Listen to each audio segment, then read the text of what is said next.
of the amusement district. Also plans to turn this attraction into a world-class resort. Stay with us.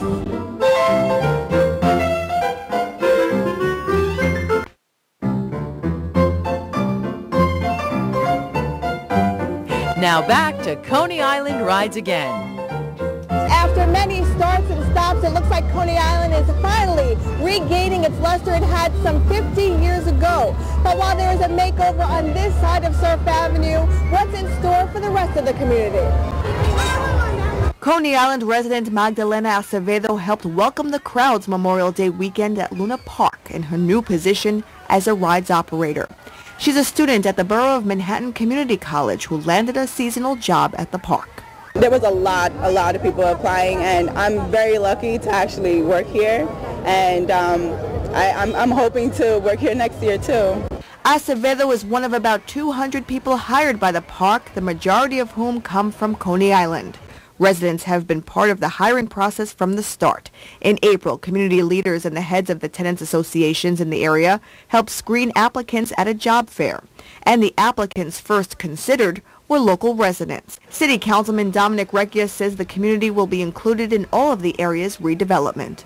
People from the community will have an opportunity because whatever gets built has to have a portion of the jobs must go to the people of the Coney Island community.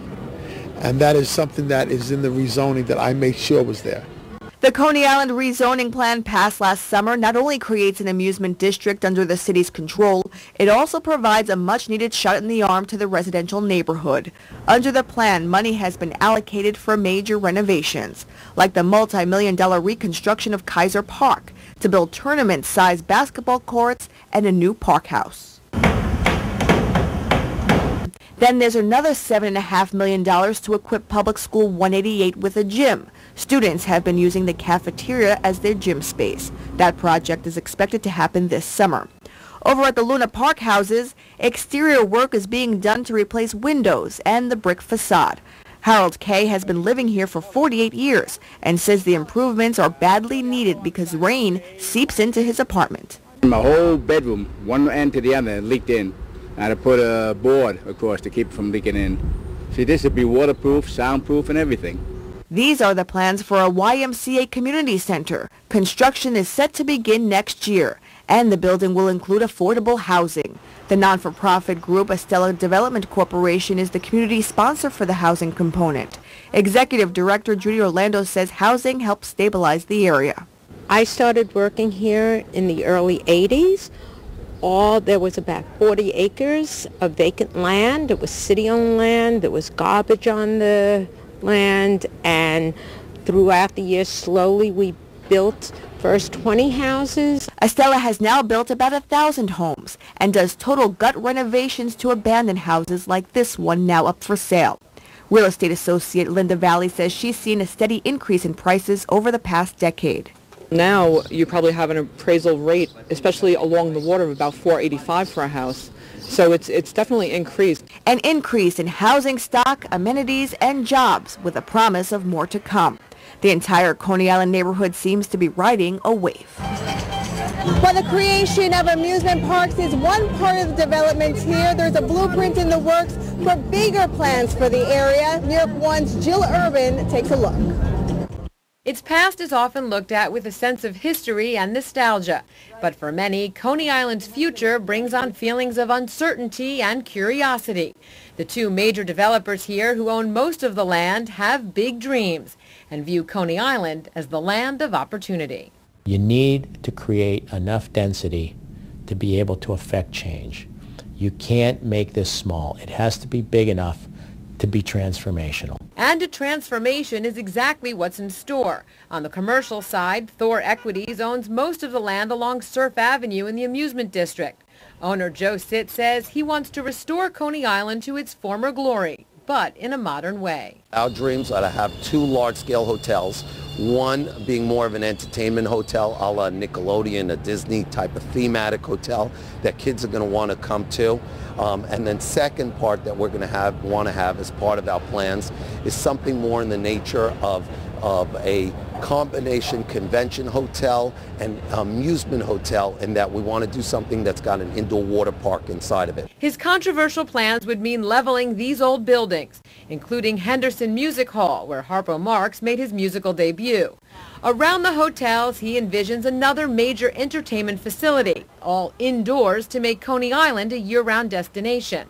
Sid says it could be 8 to 10 years before his master plan is realized, but a temporary small-scale plan is in the works. Restaurants, indoor park, indoor amusement, indoor food, games, entertainment, stuff that Coney Island's always been known for. It won't be as big scale as our long-term dream, which we can't build until the infrastructure's there. So what about residential? Well, just outside the amusement district to the west, it's DeConnick Investment Partners that owns much of that land.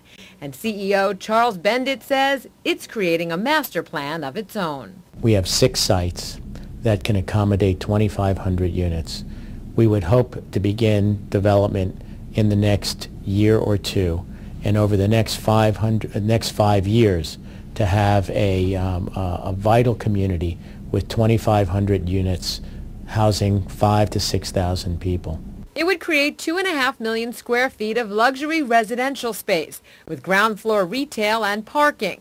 But they first need the housing and financial markets to come back before they could start creating this large-scale project. They also need the city to upgrade water and sewer systems. So for now, they'll start small. Our plan right now calls for a smaller building of about 150 units to kind of test the market, to see what the demand is for units. Is it studios, 1 bedrooms, 2 bedrooms, 3 bedrooms? What size units? Is there a demand for townhouse type units or only high-rise type units? So we're going to go in with baby steps first. It's not yet determined how much of that will be slated for rentals and how much for condos. It is certain that about 20% of it will be set aside for affordable housing. Now, aside from DeConnick, other landowners in the area are planning to build an additional 2,000 units. Bendit says all this will restore the vitality of Coney Island.